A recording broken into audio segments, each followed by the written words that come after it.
Hi everyone and welcome to the Truck King YouTube channel. The big players in full-size SUVs, namely General Motors and Ford, well, they have redesigned those big units recently, so it was time for Nissan to refresh the Armada, and that's exactly what they've done. That right there is the 2021 model, and there's a whole bunch of changes that we have to talk about. So in this video, we'll go for a drive, I'll tell you what's new, I'll tell you how it feels, and then we'll talk about whether that vehicle right there is actually competitive with the best big SUVs on the road today.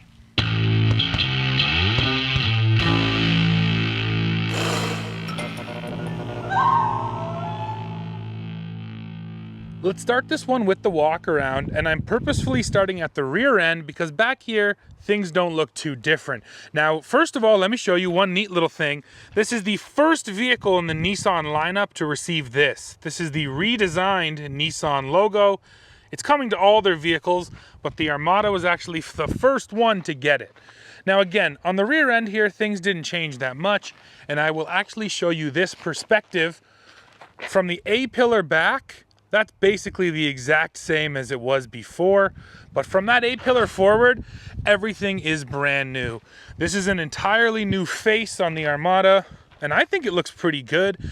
These headlights are sharp looking. They are the same styling that a lot of the other Nissan vehicles are using, so the Armada is kind of being tied into the family styling.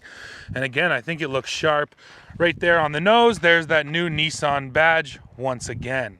Now the model you're looking at right here is the Armada Platinum, so this thing is fully loaded. That's also why you're getting things like those chrome mirror caps up there, all the chrome up here in the grille. And yes, you might have noticed that is a set of 22-inch wheels. That is a monster set of wheels that comes standard on this Armada.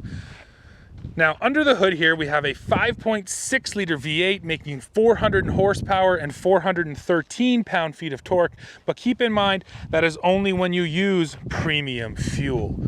Now, another thing the Armada has going for it is its tow rating. This big SUV can tow 8,500 pounds, and you know what? Let's just go ahead and take a look at the payload rating right on the door jamb sticker. You're talking about 1,455 pounds. A very respectable payload rating. Now, I'm not going to put a trailer behind this thing, but honestly, those are great numbers. So I would expect that this SUV feels pretty good with a big trailer behind it. Let me open the rear door now. And first of all, you're going to see all my stuff plus my two big monster baby seats.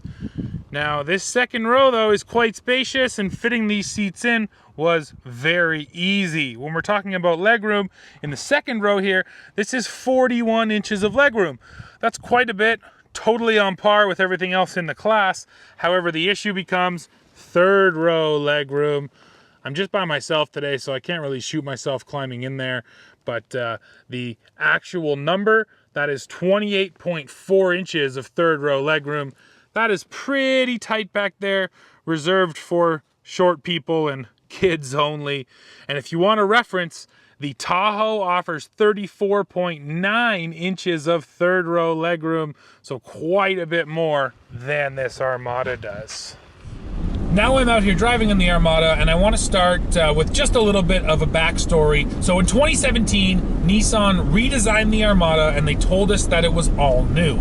But actually what they did is, rather than design the Armada on the new Titan frame, they decided to import the Nissan Patrol, which is also a body-on-frame SUV, and call it the Armada. So in 2017, they said, this thing is all new, but in actual fact, it was a vehicle that had been sold in other markets for a couple of years, and they were just bringing it to North America, changing the badge. And in 17, when I sat in that thing, I said right away, this interior feels old.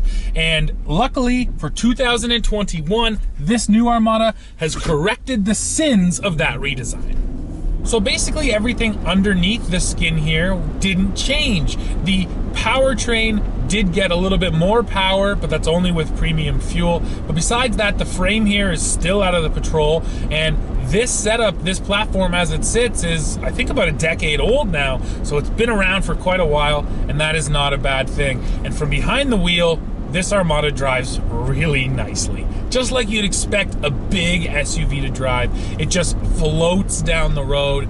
And I think the other big improvement for 21 that stands out is how quiet it is in here.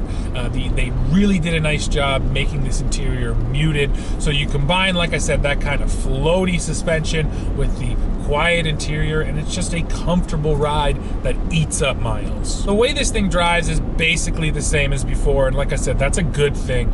I should also mention real quick, there was loads of power here before. There is still loads of power.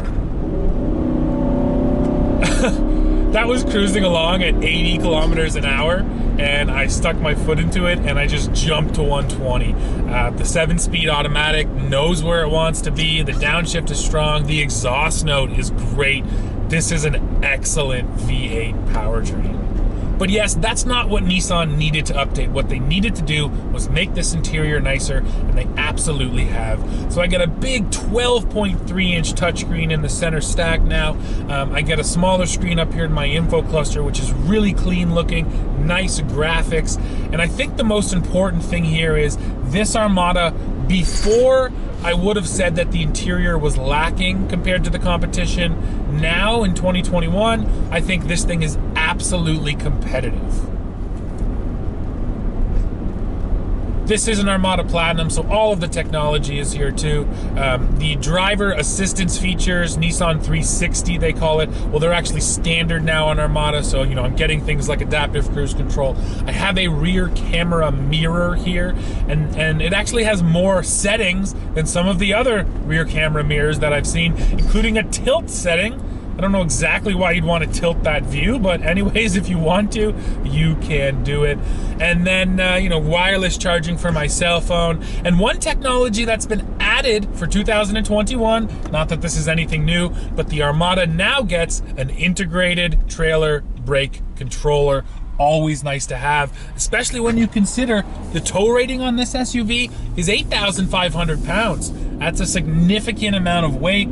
So if you want to pair this Armada up with a nice travel trailer, you absolutely could, or you know, just get some work done with a utility trailer, no problem. Talking fuel economy, with all the power does come a lot of fuel used. I've been averaging about 13.6 liters per 100 kilometers, which is in line with the ratings, but yeah, the ratings just aren't great. Now let me address the elephant in the shot, or should I say the green blanket in the shot. You've probably noticed I have some stuff beside me here. I'm actually hauling some building supplies down to the city with me today, and I just thought this was an opportunity to talk about something more general, pickup truck versus SUV. These lengths of aluminum are like 8 to 10 feet, so if I had a truck, they'd be sitting up out of the bed, or they'd be laying flat with the tailgate open, but they'd have to be tied down. Here in the SUV, I was able to just toss them in right down the middle, and they're good to go. Now I put some blankets on them to keep it clean, but it's also important to note it's raining today, so my supplies aren't getting wet. And when I get out of my SUV, I'm able to lock it, and my stuff is locked up. And considering how expensive building supplies are right now, that's an important thing too. So I think sometimes pickup trucks in people's heads are kind of the go-to for hauling stuff, but SUVs, and for that matter vans, definitely have their advantages as well. So like I said, that's a general topic, but hey, I want to hear from you. What do you have and what do you prefer for hauling your gear, SUVs or pickup trucks? Now onto the pricing story, and that's actually a positive one for the Armada. So here in Canada, there's only 2 trims of Armada for 2021, SL and Platinum, basically a volume trim and a luxury trim. So the Platinum model gets just about everything already built into it. There's really not a lot of options you can add to it. So our model here today is fully loaded, which starts at about 75,000 bucks, and we have $4,000 worth of options, every option you can get. And that brings us to just under $80,000 Canadian, which granted is expensive, but this is a big beastly SUV with a lot of luxury built into it. And now we have to consider the competition. I went on to the Chevy Canada build and price tool, and I was able to load a Tahoe up to $94,000 with all the options. Now granted, the Tahoe has, you know, airbag suspension, for instance, but Overall, I think they drive really similar. I think I would take the powertrain out of the Nissan, actually. This is such a strong, raw feeling V8. And then I'd probably take the interior out of the GMs. But anyways, these things are right there with each other in terms of competitiveness. And then though, when you consider the price, yeah, you're gonna get this Nissan for, you know, $10,000 to $15,000 less than you're gonna spend on a Chevy Tahoe. And then of course you just go up from there when you start looking at the GMC Yukon and especially the Cadillac Escalade.